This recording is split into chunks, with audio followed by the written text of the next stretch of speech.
Hi, Sokoya Tribe. Welcome back to the next video. So in the last video, we did cover the differences between the workbook and then the worksheets, dashboards, and then the stories.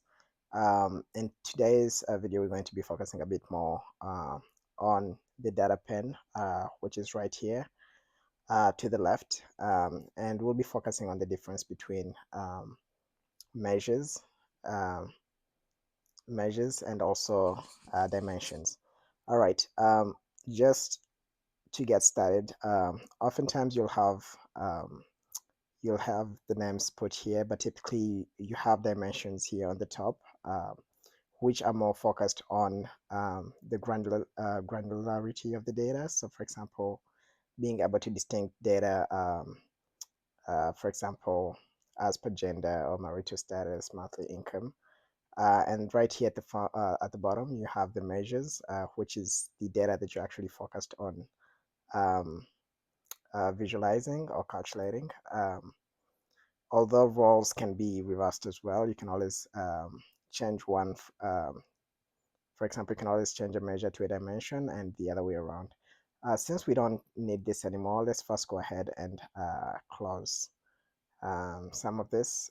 So we'll just go ahead and should we delete it? Let's leave it there for now.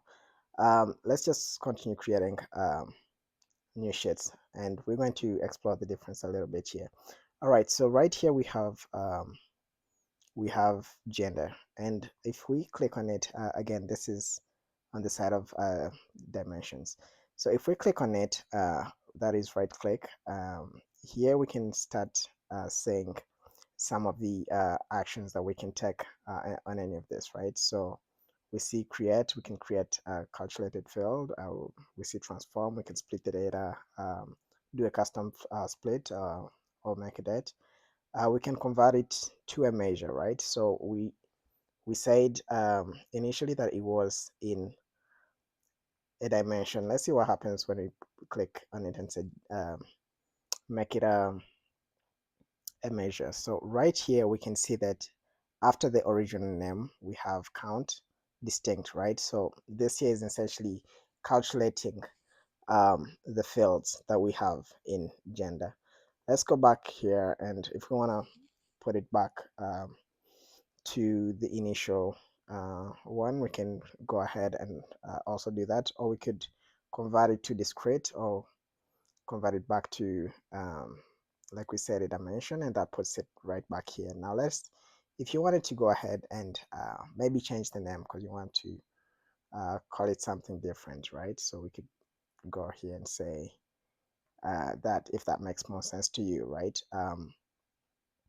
So this helps, especially if someone who created the data set did name the column something that you do not want to portray on your visuals, then you can go ahead and change that. Let's put this back to the original name it was using. So that was gender. Um, Something else that we need to also realize about this is it helps to have this separated so that when you actually building your visuals, you know exactly how they're going to be portrayed here, right? So for example, if we wanted to um, know, for example, what the edge dependent on the gender, we know that we would have to start with a dimension, for example, and then we would go on to the measure, and let us say the edge, and that essentially does show us that the sum of edges for females is that much, and the one for males is that much. Let us go here on um, the edge part. Let's see if we can actually. So we're going to go here and we're going to create a calculated field, and we'll go a bit more into what this is later. So let's say average of edge, right? Let's make a simple calculation. So we're going to say um, function average of edge, right? And since edge is already in our data set, it will automatically bring it here. So we'll put this, and the moment so this is another thing that I need you to pay attention to. You see how when we haven't finished it yet, so let us say we start again and we say average of uh, let's put f, for example. This function, that this calculation doesn't make sense, and immediately Tableau is going to notify you that the calculation contains errors. But the moment we do put our measure here, it goes on to tell you that the calculation is valid. Now, since this is valid, I mean, you can go ahead um, and and even though it's not required in this one, as you can see, it put a red flag. So this one is valid on its own.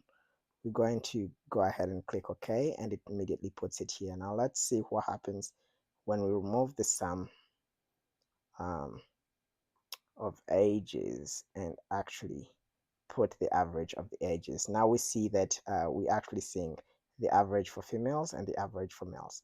So this is again to show how you can go on to manipulate the data later on um, once you've distinguished it between measures and dimensions, and knowing which data you can do what calculations on. For example, if you had dates anywhere, you can then be able to add or subtract those dates, and so forth. All right.